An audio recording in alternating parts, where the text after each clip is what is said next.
How to start your business episode 2.0। Rangroot के कल के एपिसोड की सीक्वल लेकर मैं हाजिर हूं, क्योंकि जो वादा किया वो निभाना पड़ेगा। ये ज्यादा हो गया ना, चलिए कोई बात नहीं, आगे बढ़ते हैं। एक तो ये फ्राइडे को ना मेरा मन अति चंचल हो जाता है, सीरियस कैसे रहूं। चलो अच्छा, काम की बड़ी बड़ी बातें कर लेते हैं।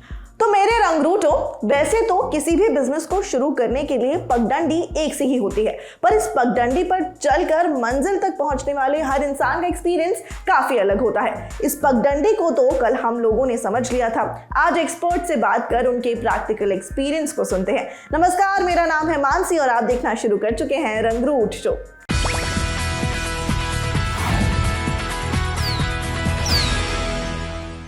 पता है, रंगरूट शो का आइडिया झूठे होप देने का नहीं है, बल्कि प्रैक्टिकली हर उस करियर, जॉब और फ्यूचर अपॉर्चुनिटी के बारे में बात करने का है जो आप परस्यू कर सकते हैं। और इस अपॉर्चुनिटी के स्कोप का कच्चा चिट्ठा, चाहे वो अच्छा हो या बुरा, आपके सामने रखना है। तो ये तो आपको पता है कि कई रिसर्च हैं जिनमें ये पाया गया है कि 90% स्टार्टअप फेल हो जाते हैं। स्टार्टअप्स के फेल होने का रेट काफ़ी ज़्यादा है, ये बात सही है, पर जो चल पड़ते हैं उसकी सक्सेस स्टोरी दुनिया सुनती है।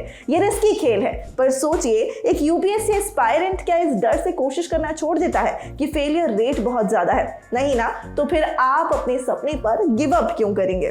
भारत में स्टार्टअप्स क्यों फेल होते हैं, इस पर भी कई स्टडी हुई हैं। इन स्टडीज में भारत में स्टार्टअप के फेल होने की जो सबसे कॉमन वजह सामने आई थी, वो थी आइडिया सोचते समय ऑडियंस की ज़रूरत को ध्यान में नहीं रखना, फंड की कमी और ख़राब फाइनेंशियल प्लानिंग, टारगेट ऑडियंस के हिसाब से बिजनेस को ना ढाला जाना, खराब सर्विस, पैकेजिंग या फिर डिलीवरी, पार्टनर्स में अंडरस्टैंडिंग की कमी होना या फिर अंडरस्टैंडिंग नहीं होना, लीगल मामलों में फंस जाना और समय के साथ अपने स्टार्टअप पर एफर्ट मारना कम कर देना। तो आपका नया स्टार्टअप है या शुरू होने वाला है तो इन गड़बड़ियों से बचिएगा। अब आज एक्सपर्ट का दिन है तो उनकी बात सुन लेते हैं। आज हमने बात की है प्रदीप करम्बेलकर से, जो देश के कई स्टार्टअप्स को इंक्यूबेट कर रहे हैं। वो मध्य प्रदेश के पहले प्राइवेट इंक्यूबेशन सेंटर के डायरेक्टर हैं और कई यंग एंटरप्रेन्योर्स के मेंटर भी। नमस्कार, मैं प्रदीप करम्बेलकर, मैं डायरेक्टर हूँ VASPL इनिशिएटिव्स प्राइवेट लिमिटेड का। VASPL इनिशिएटिव मध्य प्रदेश शासन का पहला प्राइवेट इंक्यूबेशन सेंटर है, जो 2017-18 में प्रारंभ हुआ था और मध्य प्रदेश की पहली स्टार्टअप पॉलिसी के अंतर्गत हमें सर्वप्रथम लाइसेंस दिया गया था। VASPL लगभग 40 से अधिक स्टार्टअप्स को मेंटर कर चुका है। किसी भी आइडिया का जो पल्लवित होता है, जब वो आइडिया आता है तो उसको एक मूर्त रूप देना पड़ता है, उसको एक सपोर्ट देना पड़ता है कि वो जो बीज है, आइडिया का जो बीज है, वो बाहर अंकुरित हो पाए। उसको सपोर्ट करने के लिए आपको उसको मेंटरिंग देनी पड़ती है, गाइडेंस देना पड़ता है, उसका इनकॉर्पोरेशन ऑफ कंपनी या एंटिटी कराना पड़ता है, फिर उसके साथ पिच डेक बनाना, बिजनेस प्लान्स बनाना, उसको इन्वेस्टमेंट रेडी करना, ये सारे काम इंक्यूबेशन सेंटर्स करते हैं और साथ में वो को वर्किंग भी आपको प्रोवाइड। जहां तक डू एंड डोंट्स की बात है, मुझे केवल एक ही चीज समझ में आती है, अगर किसी को भी सक्सेसफुल होना है और अगर आपने कोई इनोवेटिव कॉन्सेप्ट को सोचा है, किसी आइडिया को सोचा है, तो स्टिक टू इट। हो सकता है शुरू में उसको मार्केट को समझने वाले लोग ना मिले, but if you are convinced about that idea, stick to it and definitely it will grow. Startup ideas केवल पैसों से नहीं चलते। अगर आपने zeal to excel है तो आप 100% आगे बढ़ सकते। कई बार आदमी बिजनेस ही से शुरू करते हैं कि मुझे इन्वेस्टर मिल जाए, मुझे कोई पैसे देने वाला मिल जाए तो मेरा startup. No, it has to be with innovation and zeal to excel.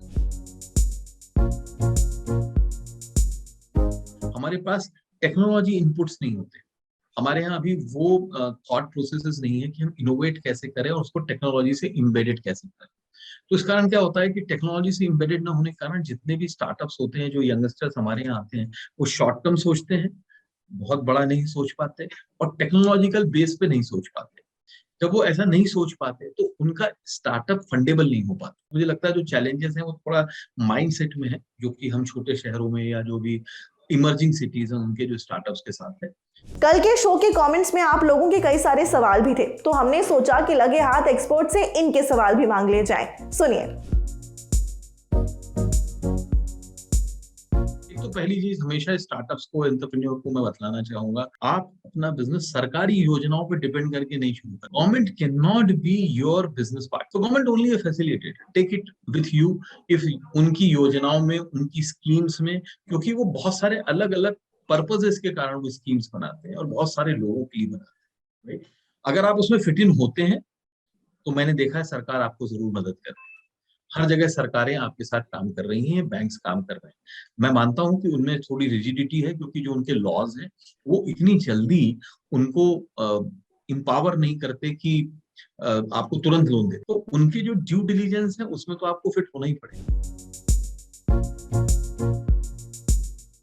पर आपको प्राइवेट लिमिटेड कंपनी बनानी पड़ेगी। पार्टनरशिप फर्म में भी आप स्टार्टअप कर सकते हैं, पर जैसे ही आप इन्वेस्टमेंट मॉडल में जाएंगे, प्राइवेट लिमिटेड कंपनी होनी चाहिए। मेरा तो ये मानना है कि आपकी आज की डेट में वही स्टार्टअप्स को इन्वेस्टर ज्यादा इन्वेस्टमेंट फ्रेंडली मानते हैं, जहां पर कई सारे पार्टनर्स हों जो कि अलग अलग विधाओं में, अलग अलग उसमें ट्रेंड हो। somebody can be CTO, somebody can be good in marketing, somebody can be good in logistics, and if you have 2 3 4 good brains, investor find it more attractive than an individual person. आप घर से क्या काम कर रहे हैं? देखिए, part time business कर रहे हैं या फुल टाइम बिजनेस कर रहे हैं। अगर आप फुल टाइम बिजनेस कर रहे हैं और बड़ा होना चाहते हैं तो आपको भारत के सभी नियमों को पालन करना होगा। अगर आपको बड़ा बनना है तो आपको GST देना है, सारे इनकॉर्पोरेशंस कराने हैं, तो सभी रजिस्ट्रेशन कराने हैं। स्विमिंग पूल के कोने में खड़े होकर तैरना नहीं सीख सकते। किंडरगार्टन के लिए मैं ये कह सकता हूँ कि अगर आपके दिमाग में का थॉट प्रोसेस है तो ठीक, नहीं तो आजकल बहुत सारी ऐसी फ्रेंचाइज कंपनीज हैं जो किंडरगार्टन की फ्रेंचाइजीज देती है, so that you can have, अगर आपके पास प्लेस है तो एक अच्छी फ्रेंचाइजी ले लीजिए। वो ऑटोमेटिकली नॉलेज शेयरिंग जो है किंडरगार्टन को रन करने की, वो आपके पास चल के आ जाएगी। उसका उसको मैनेज करना, उसको प्रॉफिटेबल बनाना आपके लिए